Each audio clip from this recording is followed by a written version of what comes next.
मग मी काय काय करू शकतो ना हे लक्षात घे आणि माझा नाच सोड, नाहीतर ह्याच्या पुढचे परिणाम इतके भयानक असतील ना की तू त्याचा विचारही करू शकणार नाहीस.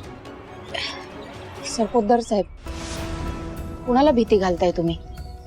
मला? अहो, माझ्या जागी एखादी दुसरी मुलगी असती ना तर आतापर्यंत तिने जीव दिला असता. पण मी सगळ्या संकटांचा सामना करून तटस्थपणे उभी आहे. त्यामुळे मला भीती घालूच नका, कारण माझ्या पाठीशी देवी आई आहे, जी अख्ख्या जगाचं चक्र फिरवते, जी सत्याच्या बाजूने असते. आणि माझी बाजू सत्याची आहे. ही राहिला तुमचा अहंकार. तुमच्या अहंकारापायी तुम्ही माझं घर उद्ध्वस्त केलंय ना. एक दिवस तुमचा हाच अहंकार तुमचं घर उद्ध्वस्त करेल.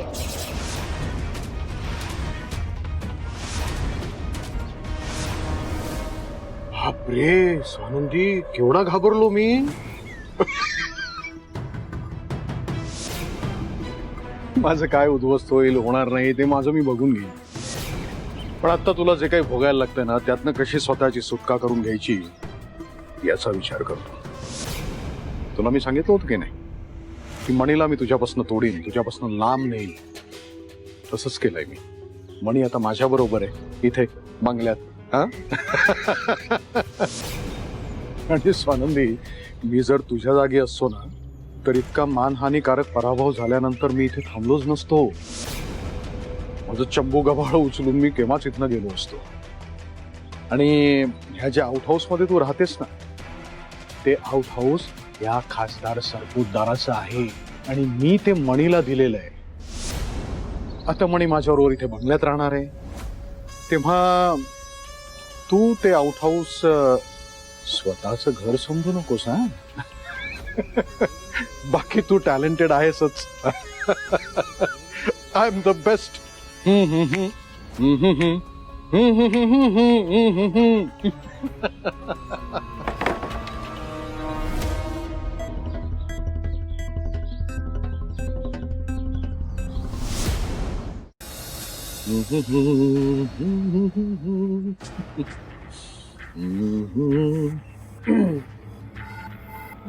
अहो, गाणं काय गाताय तुम्ही?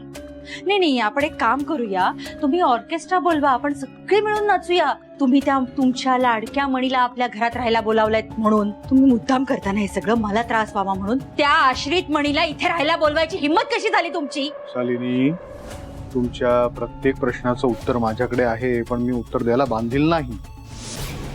माझ्या मनात आलं की मणीने इथे राहायला यावं म्हणून तो इथे राहायला आलेला आहे. तुम्ही जरी त्याचा तिरस्कार करत असलात तरी सुद्धा आता मला ह्याच्यावर चर्चा किंवा वाद नकोय. तुम्हाला ठीक चर्चा नको असेल, पण मला हवी आहे ना. हे माझंही घर आहे. ह्या घरात कोणाला राहू द्यायचं आणि कोणाला द्यायचं नाही हे ठरवायचा अधिकार माझाही आहे. तुमच्याहून काकणभर जास्तच अधिकार आहे. तुम्हाला काय हो, तुम्ही अर्धा वेळ घराच्या बाहेरच असता. ह्या घरात माझी सत्ता आहे. मी त्या मणीला ह्या घरात अजिबात राहून देणार नाही. अहो, वाचताय काय तुम्ही? मी बोलते ना तुमच्याशी. तो मणी इकडे राहून अजगरासारखा हातपाय पसरायच्या आधी मी त्याला ह्या घरातनं बाहेर काढणार. तुम्हाला काय, तुम्ही दिल्लीला निघून जाल, इथे मला सहन करत बसावं लागेल ना. मग किती मोठ्याने बोलताय तुम्ही, बाहेरपर्यंत ऐकू येतंय सगळं. या थांबा एक सेकंड.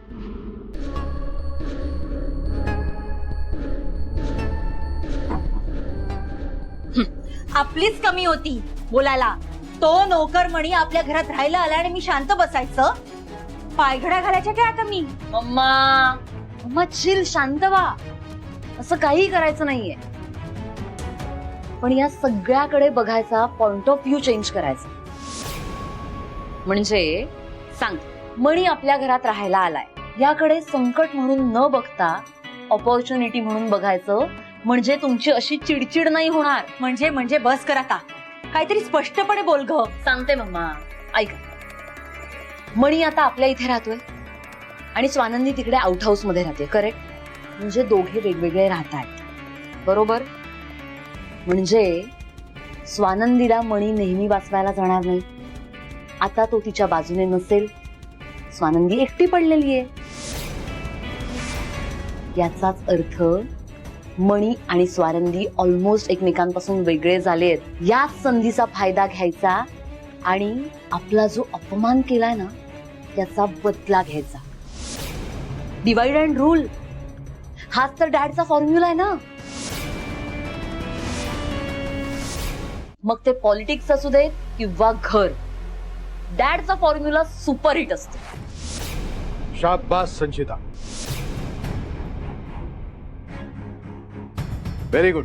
ह्या घरामध्ये फक्त एकच व्यक्ती आहे ज्याला माझ्या मनातलं समजतं आणि ती म्हणजे तू आहेस संचिता. बाकीचे सगळे आपला विचार न करता नुसता आरडाओरडा करतात.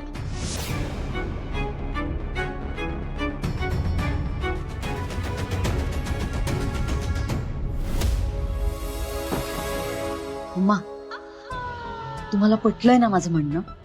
नाही संचिता, तू आणि ह्याने कितीही समजावलं तरी त्या आश्रित मणीला माझ्या घरात मी राहून देणार नाही. त्या मणीने आणि स्वानंदीने तुझा, माझा आणि सुजितचा खूप अपमान केलाय. नाही, त्या स्वानंदीच्या कैवारी बनलेल्या मणीला मी माझ्या घरात अजिबात राहून देणार नाही. मम्मा मम्मा मम्मा प्लीज माझं ऐका, प्लीज.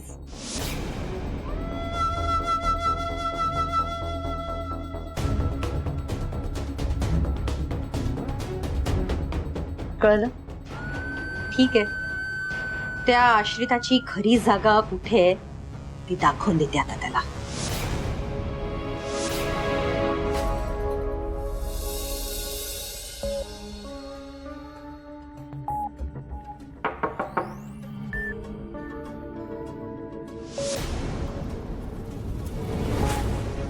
या ना, काही काम होतं? अरे, माझ्या घरात मला कुठे यायला काही काम नाही लागत.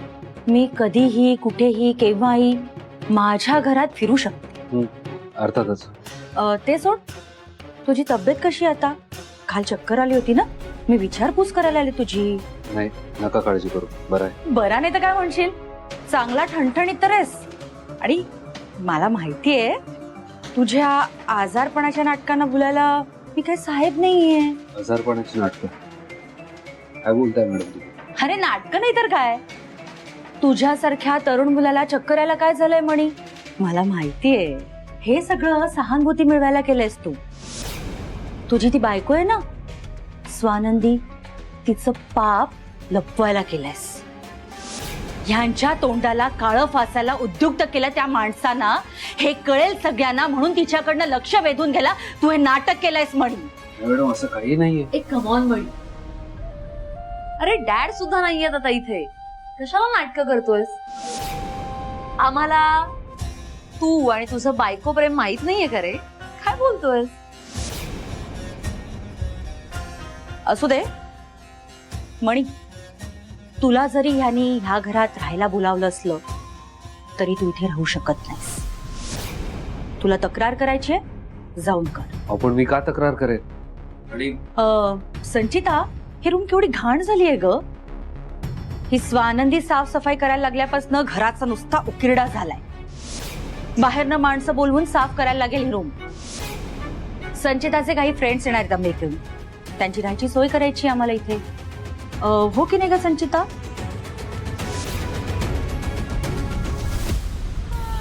हा करेक्ट करेक्ट, माझे अमेरिकन फ्रेंड्स येणार आहेत नाही का? हो, त्यासाठी ह्या रूमची साफसफाई करायची आहे. नवीन रंग पण काढून घ्यायचा आहे मला. तू इथे नाही राहू शकत. मग मी म्हणी अजिबात काळजी करू नकोस, आम्ही आमच्या नोकरांची काळजी घेतो. तुला काही आम्ही घराबाहेर नाही काढणार रे. बाकीच्या नोकरांची जशी सोय केलीये ना तशी तुझी उत्तम सोय करणार. आणि टेन्शन अजिबात घेऊ नकोस, तुला तुझ्या त्या मूर्ख बायकोकडे सुद्धा आम्ही पाठवणार नाही. म्हणी तू एक काम कर, तू या बंगल्याच्या स्टोअर रूम मध्ये राहा. स्टोर रूम मध्ये? संचिता तिथे ऑलरेडी. संचिता, मला काय वाटतंय, आपण कलर तर बदलतोच आहोत, फ्लोरिंग बदललं तर? काहीच हरकत नाही मम्मा. आणि ना आपण पेस्टल शेड्स देऊया. डार्क शेड्स नाही आवडतो मम्मा मला. आणि ना माझं आणखी एक सजेशन या इकडे तुम्हाला सांगते या. हे बघा, आपण काय करायचं माहितीये का, ही सगळी पेंटिंग्स आहेत ना ती आपण तिथे कुठेतरी सेट करू. चालेल, हरकत नाही. आणि इथलं काहीतरी चेंज करूया आपण. काय ओके, वाटतं? चालेल चालेल चालेल.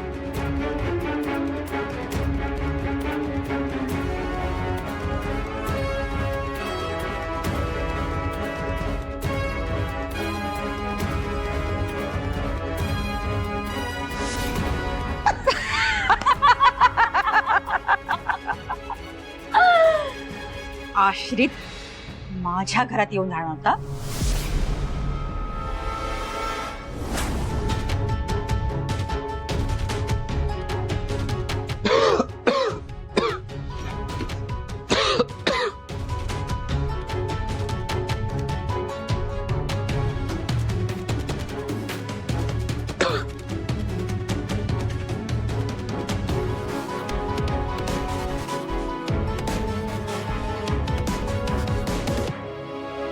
इथे राहायचंय,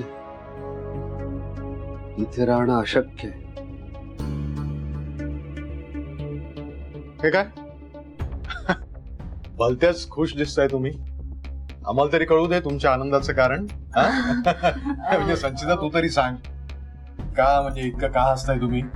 ते मी मम्मांना एक जोक सांगितला हो का? म्हणून त्यांना हसू आलं. या रूमचा दिवा का चालू आहे? कोण आहे तिथे?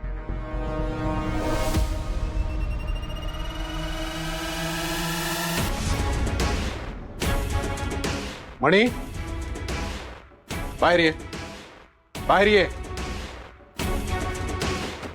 तू तू इथे काय करतोयस? साफसफाई करत होतास? तुझी तब्येत बरी नाहीये ना? नाही, ते गेस्ट रूम मध्ये रंगकाम किंवा साफसफाईचं काम होणार आहे ना, म्हणून मग इकडे स्टोर रूम मध्ये शिफ्ट झालं. रंग का? कधी बसू? शालिनी काय? ह्याबद्दल मला कोणी काहीच का बोललं नाहीये? डॅड, माझे US वरून काही फ्रेंड्स येणार आहेत आणि ते अचानक ठरलं डॅड, म्हणून गेस्ट रूम क्लीन करायची आहे. आणि डॅड विसरलात का, मी तुम्हाला म्हणाले ना की माझे फ्रेंड्स येणार आहेत. अच्छा अच्छा, म्हणजे आता लक्षात आलं. US वरनं तुझे मित्र येणार आहेत म्हणून माझा मणी ह्या इथे स्टोर रूम मध्ये राहणार. आणि मणी, तुला इथे शिफ्ट केल्याचं तू मला आधी का नाही सांगितलंस? ते काय नाही, तू चल आधी, चल माझ्याबरोबर चल. हे बघ, ह्या घरामध्ये दुसरीकडे कुठेही राहायला जागा नसेल तर माझा मणी माझ्या बरोबर आमच्या रूम मध्ये राहील. चल चल तू मणी, चल. एक मिनिट.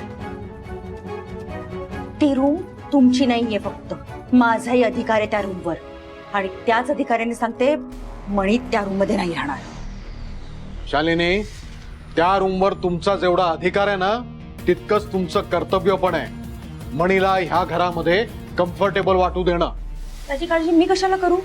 नोकरांच्या कम्फर्टची काळजी तुम्ही करा. शालिनी, मणी नोकर नाहीये. मग कोण आहे? मालक या घराचा. तोंड सांभाळून बोला तुम्ही. साहेब प्लीज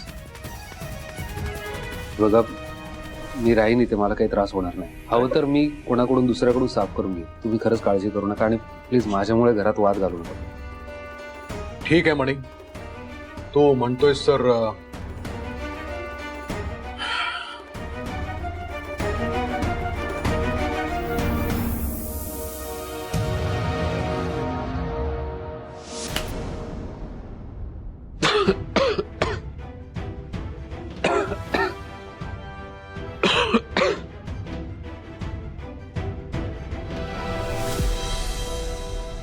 मणी सर, हो तुम्ही बोलत का नाहीये माझ्याशी? तुम्ही एकदा तरी माझ्याशी बोला. मी काय सांगतेय ते नीट ऐकून घ्या. माझ्या बोलण्यावर तुमचा नक्कीच विश्वास बसेल. काहीही करून मणी सरांचा गैरसमज दूर करायला हवा.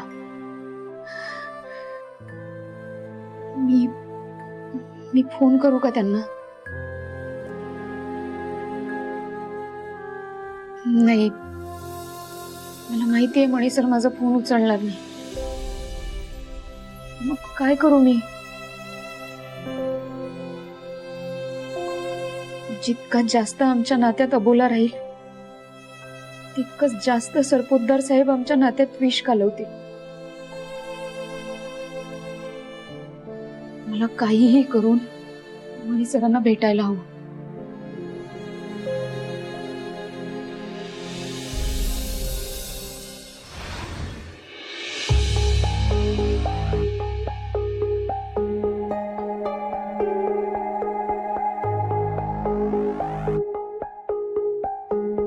मला कोणी इथे यावेळी पाहिलं लयच गोंधळ होईल. मणी सर मला भेटतील का? माझ्याशी नीट बोलतील ना मणी सर? जाऊ दे, आधी गेस्ट हाऊस मध्ये जाऊन तरी बघते.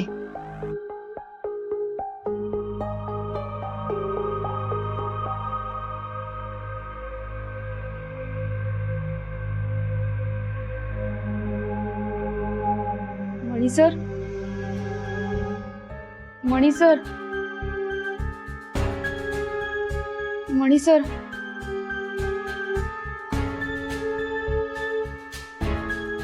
कुठे गेले असतील मणी सर?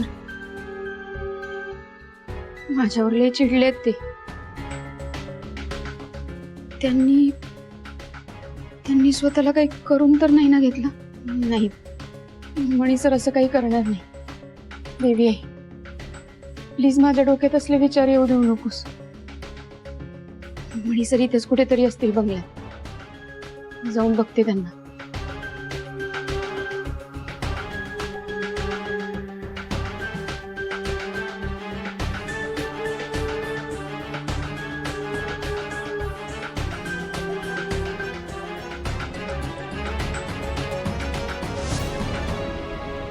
Store room? मणी सर स्टोर रूम मध्ये आहेत? नाही, मणी सर स्टोर रूम मध्ये असणं शक्यच नाही. नसले तर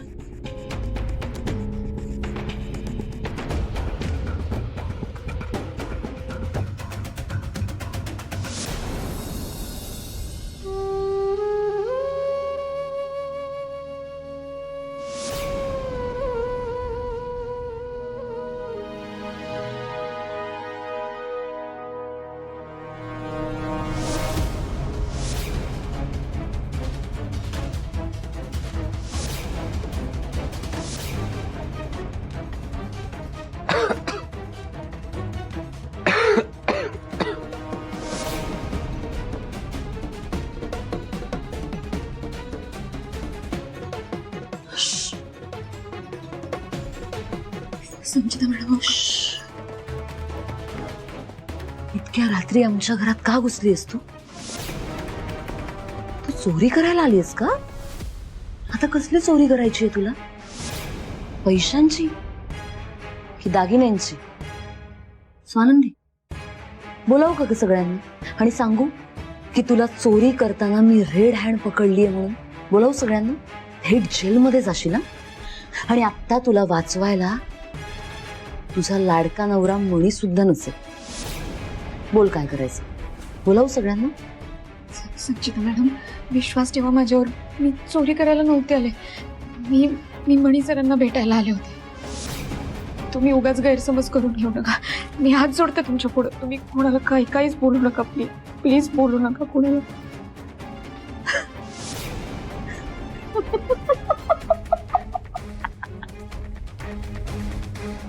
स्वानंदी, तुझं हे रूप पाहिलंच नव्हतं ग मी. तुझ्या मनात सरपोतदार कुटुंबियांबद्दल जी भीती आहे ना, आहा, लाजवाब स्वानंदी. क्या बात है. I just love it. Swanandi, आवडलंय हे मला. ही भीती तुझ्या मनात अशीच असली पाहिजे. आणि मणीचं म्हणशील ना, तर तो आता आमच्या घरातला नोकर आहे.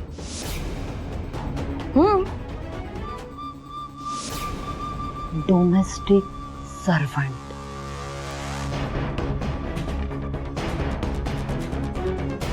डॅडचा खास गुलाम.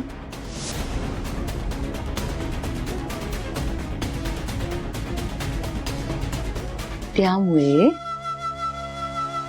त्याला जर कोणाला भेटायचं असेल, कुणालाही, आमची परमिशन घेणं गरजेचं आहे. आणि तुझ्यासाठी ती परमिशन मी नाकारतेय. त्यामुळे निघायचं आणि मणीला भेटण्याचा पुन्हा कधीही प्रयत्न करायचा नाही. संचिता मॅडम ऐका ना, मला मणी सरांना फक्त 2 मिनिटं भेटायचंय, फक्त 2 मिनिटं. तुम्ही हवं तर घड्याळ लावा, मी 2च मिनिटं बोलेन. प्लीज मला फक्त 2 मिनिटं भेटू द्या. आई ग सनंदी, झोप येते मला. त्यामुळे ना तू असं इमोशनल होऊन बोर नको करूस यार. प्लीज जा, निघ. संचिता मॅडम मी हात जोडते तुमच्या पुढे, फक्त 2 मिनिट. तू अशी नाही ऐकायचीस. तुला ना सवयच झालीये घरातून हाकलल्याशिवाय निघायची नाही. संचिता मॅडम फक्त 2 मिनिट.